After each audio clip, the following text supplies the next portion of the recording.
হাঁস খেলাটা অনেক সুন্দর হয়েছে। এই খেলাটা যেন আমাদের প্রতি বছর হয়, সুন্দরভাবে হয়, আরো জমজমাট ভাবে হয়, এই আশা রেখে আমি বক্তব্য দিচ্ছি। Hello guys, welcome to another. ব্রাহ্মণবাড়িয়ার ছেলেরা কি না পারে তা আরো একবার প্রমাণ করে দিল। ব্রাহ্মণবাড়িয়ায় মধ্যপাড়ার দিঘির পাড় আজ হাঁস ধরার প্রতিযোগিতা অনুষ্ঠিত হয়েছে। আয়োজনটি অনুষ্ঠিত করেন মধ্যপাড়ার দিঘির পাড়ের স্পোর্টিং ক্লাব ব্রাহ্মণবাড়িয়া। হাঁস খেলা দেখার জন্য পুকুরের আশেপাশে প্রায় 100 থেকে 200 শতাধিক মানুষ ছিল বলে ধারণা করা যায়। সমাজের মাঝে এক ভিন্ন ধরনের খেলা ছিল বলে সবাই মনে করছে। এই হাঁস ধরার প্রতিযোগিতাটা ধারণা করা যায় সমাজের প্রতিটি মানুষকে সাঁতার শেখার জন্য একটু হলেও উৎসাহ দিবে। বিজয়ী একজন আবেদন করেছেন স্পোর্টিং ক্লাবের কাছে যেন এমন প্রতিযোগিতা প্রতি বছরই যেন আয়োজন করা হোক।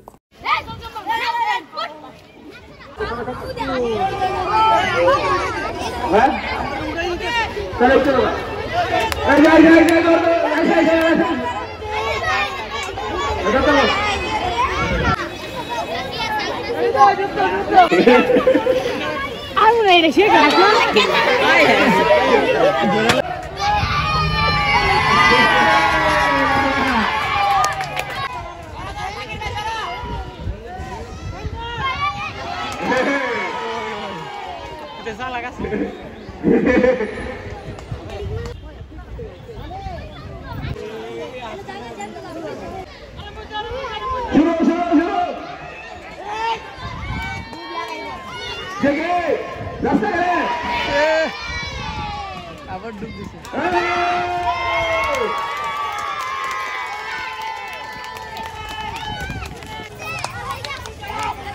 লিবন লিবন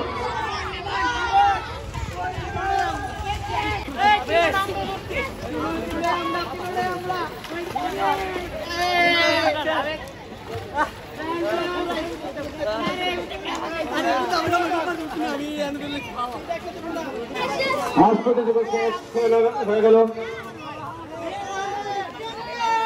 চ্যাম্পিয়ন থেকে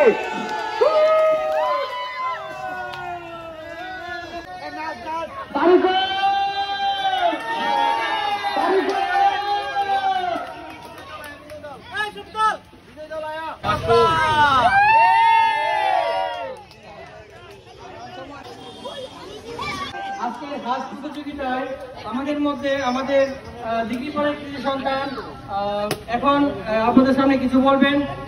উনি এখন এইমাত্র সিকান্দর হয়েছে দিঘির পাড় থেকে, ব্রাহ্মণবাড়িয়ার মধ্যে পড়া দিঘির পাড়ের এখন কৃতি সন্তান কিছু বলবে। নির্জন আমরা জিতছি আমরা চ্যাম্পিয়ন হয়ে গেছি।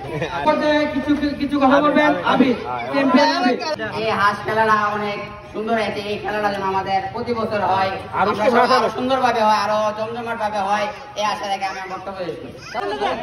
আমাদের মধ্যে কিছু বলবেন অনেক, মানে অলরেডি টিম লিডার সুমন কিছু বলবেন। বিসমিল্লাহির রহমানির রহিম। আজকে এই দিঘির পাড়ে আয়োজিত আসেন খেলা খুব সুন্দরভাবে সবাই উপভোগ করেছে এবং যারা অংশগ্রহণ করেছে তারাও খুব উপভোগ করেছে, হাত ধরেছে, খুব আনন্দ উল্লাস করেছে। এরকম প্রতি বছর যেমন এরকম একটি খেলা উপভোগ করা যায়, আমাদের এই দিঘির পাড় স্পোর্টিং ক্লাবেরকে অনুরোধ করব এরকম একটা খেলার আয়োজন প্রতি বছরে করার জন্য। আর সকল বড় ভাইদেরকে বলবো আমাদেরকে এরকম একটা আনন্দ দেওয়ার জন্য সবাইকে আমার তরফ থেকে এবং আমার টিমের তরফ থেকে সবাইকে প্রাণ ঢালা শুভেচ্ছা ও ভালোবাসা জানাচ্ছি। সবাইকে ধন্যবাদ। আজকে আমরা সবাই সুন্দর একটা খেলা উপভোগ করেছি। ইনশাআল্লাহ আমি আগামী প্রজন্মে প্রত্যেক বছর যেন একটা খেলা উপভোগ করতে পারি, এই জন্য সবাইকে আমি আমার বক্তব্য শেষ করলাম। আসসালামু আলাইকুম।